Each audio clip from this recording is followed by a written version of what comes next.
राधे राधे। कैसे हैं आप सब। आज हम श्रीमद् भगवत गीता के अध्याय 11 का श्रवण करेंगे। श्री नारायण भगवान की जय, लक्ष्मी मैया की जय, श्रीमद् भगवत गीता माता की जय। अधिकादशो अध्याय। अर्जुन वाच। अर्जुन बोले, मुझ पर अनुग्रह करने के लिए आपने जो परम गोपनीय अध्यात्म विषयक वचन अर्थात उपदेश कहा, उससे मेरा अज्ञान नष्ट हो गया है। क्योंकि हे कमल नेत्र, मैंने आपसे भूतों की उत्पत्ति और प्रलय विस्तार पूर्वक सुने हैं तथा आपकी अविनाशी महिमा भी सुनी है। हे परमेश्वर, आप अपने को जैसा कहते हैं यह ठीक ऐसा ही है, परंतु हे पुरुषोत्तम, आपके ज्ञान, ऐश्वर्य, शक्ति, बल, वीर्य और तेज से युक्त ऐश्वर्य रूप को मैं प्रत्यक्ष देखना चाहता हूँ। हे प्रभु, यदि मेरे द्वारा आपका वह रूप देखा जाना शक्य है, ऐसा आप मानते हैं, तो हे योगेश्वर, उस अविनाशी स्वरूप का मुझे दर्शन कराइए।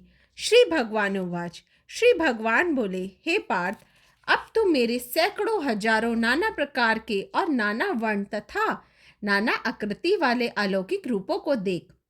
हे भरतवंशी अर्जुन, तू मुझ में आदित्यों को अर्थात अदिति के 12 पुत्रों को, 8 वसुओं को, 11 रुद्रों को, दोनों अश्वनी कुमारों को और 49 मरुदगणों को देख, और भी बहुत से पहले ना देखे हुए आश्चर्य में रूपों को देख। हे अर्जुन, अब इस मेरे शरीर में एक जगह स्थित चराचर सहित संपूर्ण जगत को देख, तथा और भी जो कुछ देखना चाहता हो सो देख, परंतु मुझको तू इन अपने प्राकृतिक नेत्रों द्वारा देखने में निसंदेह समर्थ नहीं है। इससे मैं तुझे दिव्य अर्थात अलौकिक चक्षु देता हूँ। इससे तू मेरी ईश्वरीय योग शक्ति को देख। संजय उवाच। संजय बोले, हे राजन, महायोगेश्वर और सब पापों का नाश करने वाले भगवान ने इस प्रकार कहकर उसके पश्चात अर्जुन को परम ऐश्वर्य युक्त दिव्य स्वरूप दिखलाया।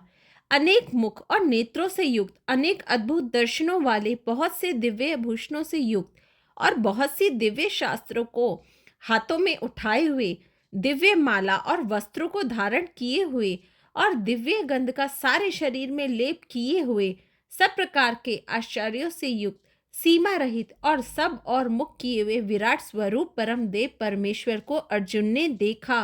आकाश में हजार सूर्यों का एक साथ उदय होने से उत्पन्न जो प्रकाश हो, वह भी उस विश्व रूप परमात्मा के प्रकाश के सदृश कदाचित ही हो। पांडुपुत्र अर्जुन ने उस समय अनेक प्रकार से विभक्त अर्थात पृथक पृथक संपूर्ण जगत को देवों के देव श्री कृष्ण भगवान के उस शरीर में एक जगह स्थित देखा। उसके अनंतर वह आश्चर्य से चकित और पुलकित शरीर अर्जुन प्रकाश में विश्व रूप परमात्मा को श्रद्धा भक्ति सहित सिर से प्रणाम करके हाथ जोड़कर बोले। अर्जुनोवाच। अर्जुन बोले, हे देव, मैं आपके शरीर में संपूर्ण देवों को तथा अनेक भूतों के समुदायों को, कमल के आसन पर विराजित ब्रह्मा को, महादेव को और संपूर्ण ऋषियों को तथा दिव्य सर्पों को देखता हूँ। हे संपूर्ण विश्व के स्वामिन, आपकी अनेक भुजा, पेट, मुख और नेत्रों से युक्त तथा सब ओर से अनंत रूपों वाला देखता हूँ। हे विश्व रूप, मैं आपके ना अंत को देखता हूँ, ना मध्य को और ना आदि को। आपको मैं मुकुट युक्त, गदा युक्त और चक्र युक्त तथा सब ओर से प्रकाशमान तेज के पुंज, प्रज्वलित अग्नि और सूर्य के सदृश ज्योति युक्त, कठिनता से देखने जाने योग्य और सब ओर से अप्रमेय स्वरूप देखता हूँ। आप ही जानने योग्य परम अक्षर अर्थात पर ब्रह्मा परमात्मा है। आप ही इस जगत के परम आश्रय हैं। आप ही अनादि धर्म के रक्षक और आप ही अविनाशी सनातन पुरुष हैं। ऐसा मेरा मत है।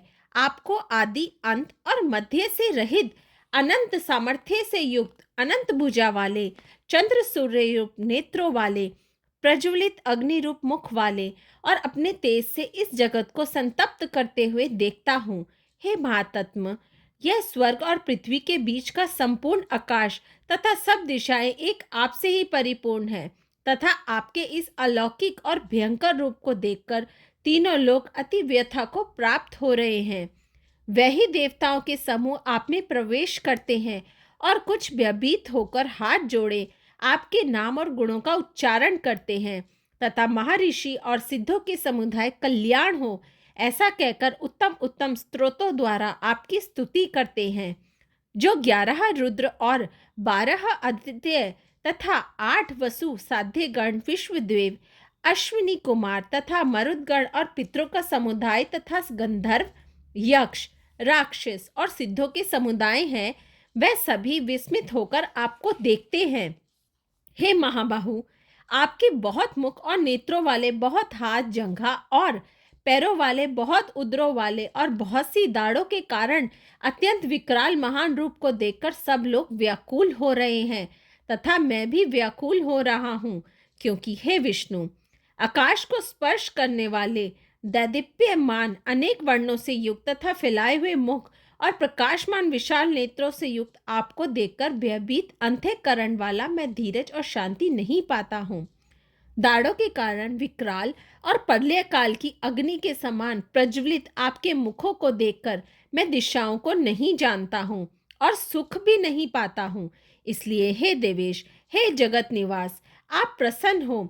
वह सभी धृतराष्ट्र के पुत्र राजाओं के समुदाय सहित आप में प्रवेश कर रहे हैं और भीष्म पितामह द्रोणाचार्य तथा वे कर्ण और हमारे पक्ष के भी प्रधान योद्धाओं के सहित सब के सब आपके दाढ़ों के कारण विकराल भयानक मुखों में बड़े वेग से दौड़ते हुए प्रवेश कर रहे हैं और कई एक चूर्ण हुए सिरों सहित आपके दांतों के बीच में लगे हुए दिख रहे हैं। जैसे नदियों के बहुत से जल के प्रवाह स्वाभाविक ही समुद्र के ही सम्मुख दौड़ते हैं अर्थात समुद्र में प्रवेश करते हैं, वैसे ही वह नरलोक के वीर भी आपके प्रज्वलित मुखों में प्रवेश कर रहे हैं। जैसे पतंग मोहवश नष्ट होने के लिए प्रज्वलित अग्नि में अति वेग से दौड़ते हुए प्रवेश करते हैं, वैसे ही यह सब लोग भी अपने नाश के लिए आपके मुखों में अति वेग से दौड़ते हुए प्रवेश कर रहे हैं। आप उन संपूर्ण लोगों को प्रज्वलित मुखों द्वारा ग्रास करते हुए सब ओर से बार बार चाट रहे हैं। हे विष्णु, आपका उग्र प्रकाश संपूर्ण जगत को तेज के द्वारा परिपूर्ण करके तपा रहा है। मुझे बतलाइए कि आप उग्र रूप वाले कौन हैं? हे देवों में श्रेष्ठ, आपको नमस्कार हो। आप प्रसन्न होइए। आदि पुरुष, आपको मैं विशेष रूप से जानना चाहता हूँ, क्योंकि मैं आपकी प्रवृत्ति को नहीं जानता। श्री भगवानोवाच। श्री भगवान बोले, मैं लोकों का नाश करने वाला बड़ा हुआ महाकाल हूँ। इस समय इन लोकों को नष्ट करने के लिए प्रवृत्त हुआ हूँ। इसलिए जो प्रतिपक्षियों की सेना में स्थित योद्धा लोग हैं, वह सब तेरे बिना भी नहीं रहेंगे, अर्थात तेरे युद्ध ना करने पर भी इन सब का नाश हो जाएगा।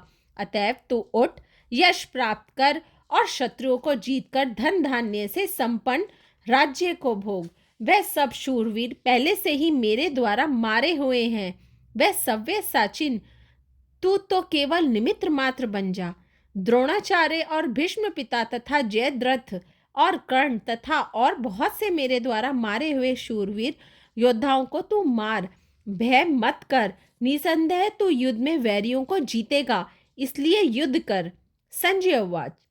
संजय बोले, केशव भगवान के इन वचन को सुनकर मुकुटधारी अर्जुन हाथ जोड़कर कांपता हुआ नमस्कार करके फिर भी अत्यंत भयभीत होकर प्रणाम करके भगवान श्री कृष्ण के प्रति गदगद वाणी से बोले। अर्जुनोवाच। अर्जुन बोले, हे अंतर्यामी, यह योग्य ही है कि आपके नाम गुण और प्रभाव के कीर्तन से जगत अति हर्षित हो रहा है और अनुराग को भी प्राप्त हो रहा है तथा भयभीत राक्षस लोग दिशाओं में भाग रहे हैं और सब सिद्ध गणों के समुदाय नमस्कार कर रहे हैं। हे महात्म, ब्रह्मा के भी आदिकर्ता और सबसे बड़े आपके लिए वे कैसे नमस्कार ना करें, क्योंकि हे अनंत, हे देवेश, हे जगन निवास, जो सत असत और उनसे परे अक्षर अर्थात सच्चिदानंद घन ब्रह्मा है, वे आप ही हैं। आप आदिदेव और सनातन पुरुष हैं। आप इस जगत के परम आश्रय और जानने वाले तथा जानने योग्य परम धाम है। हे अनंत रूप, आपसे यह सब जगत व्याप्त अर्थात परिपूर्ण है। आप वायु, यमराज, अग्नि, वरुण, चंद्रमा, प्रजा के स्वामी, ब्रह्मा और ब्रह्मा के भी पिता हैं। आपके लिए हजारों बार नमस्कार नमस्कार हो। आपके लिए फिर भी बार बार नमस्कार नमस्कार। हे अनंत सामर्थ्य वाले, आपके लिए आगे से और पीछे से भी नमस्कार। हे सर्वात्म, आपके लिए सब ओर से ही नमस्कार हो, क्योंकि अनंत पराक्रमशाली आप समस्त संसार को व्याप्त किए हुए हैं। इससे आप ही स्वरूप रूप हैं। आपके इस प्रभाव ना जानते हुए आप मेरे सखा हैं ऐसा मानकर प्रेम से अथवा प्रमाद से भी मैंने हे कृष्ण, हे यादव, हे सखे, इस प्रकार जो कुछ बिना सोचे समझे हठात कहा है। और हे अच्युत, आप जो मेरे द्वारा विनोद के लिए विहार, शय्या, आसन, भोजनादि में अकेले अथवा उन सखाओं के सामने भी अपमानित किए गए हैं, वह सब अपराध अप्रिय में स्वरूप अर्थात अचिंत्य प्रभाव वाले आपसे मैं क्षमा करता हूँ। आप इस चराचर जगत के पिता और सबसे बड़े गुरु एवं अति पूजनीय हैं। हे अनुपम प्रभाव वाले, तीनों लोकों में मैं आपके समान भी दूसरा कोई नहीं है, फिर अधिक तो कैसे हो सकता है।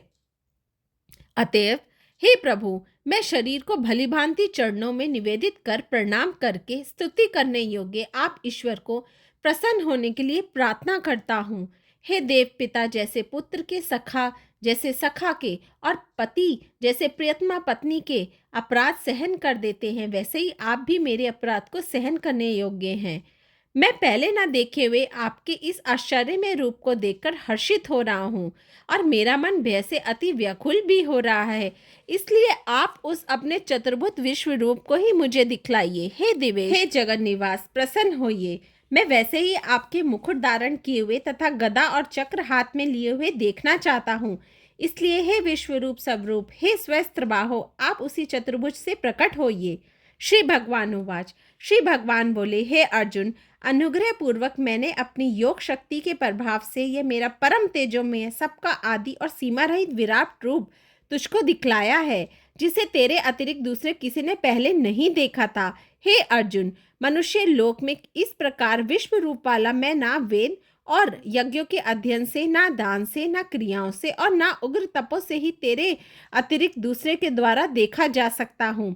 मैं इस प्रकार के इस विकराल रूप को देखकर तुझको व्याकुलता नहीं होनी चाहिए और मूढ़ भाव भी नहीं होना चाहिए। तू भय रहित और प्रीति युक्त मन वाला होकर उसी मेरे इस शंख, चक्र, गदा पद युक्त चतुर्भुज को फिर देख। संजय बोले, वासुदेव भगवान ने अर्जुन के प्रति इस प्रकार कहकर फिर वैसे ही अपने चतुर्भुज रूप को दिखलाया और फिर महात्मा श्री कृष्ण ने सौम्य मूर्ति होकर इस भयभीत अर्जुन को धीरज दिया। अर्जुनोवाच। अर्जुन बोले, हे जनार्दन, आपके इस अति शांत मनुष्य रूप को देखकर मैं स्थिरचित हो गया हूँ और अपने स्वाभाविक स्थिति को प्राप्त हो गया हूँ। श्री भगवान उवाच। श्री भगवान बोले, मेरा जो चतुर्भुज रूप तुमने देखा है यह सुदर्श है, अर्थात इसके दर्शन बड़े ही दुर्लभ हैं। देवता भी सदा इस रूप के दर्शन की आकांक्षा करते रहते हैं। जिस प्रकार तुमने मुझको देखा है, इस प्रकार चतुर्भुज रूप वाला मैं ना तो वेदों से, ना तप से, ना दान से और ना यज्ञ से ही देखा जा सकता हूँ, परंतु हे परंतप अर्जुन, अनन्य भक्ति के द्वारा इस प्रकार चतुर्भुज वाले मैं प्रत्यक्ष दिखने के लिए, तत्व से जानने के लिए तथा प्रवेश करने के लिए अर्थात एक ही भाव से प्राप्त होने के लिए भी शक्य हूँ। हे अर्जुन, जो पुरुष केवल मेरे लिए ही संपूर्ण कर्तव्य कर्मों को करने वाला, मेरे परायण और मेरा भक्त है, आसक्ति रहित और संपूर्ण भूत प्राणियों में वैर भाव से रहित है, वह अनन्य भक्ति युक्त पुरुष मुझको ही प्राप्त होता है। ओम तत्सदिति श्रीमद्भगवद गीता सुपनिषस्तु ब्रह्म विद्यायाम योग शास्त्रे श्री कृष्ण अर्जुन संवादे विश्व रूप दर्शन योगो नामो एकादशो अध्याय संपूर्ण। श्री नारायण भगवान की जय। लक्ष्मी मैया की जय। श्रीमद्भगवद गीता माता की जय। राधे राधे।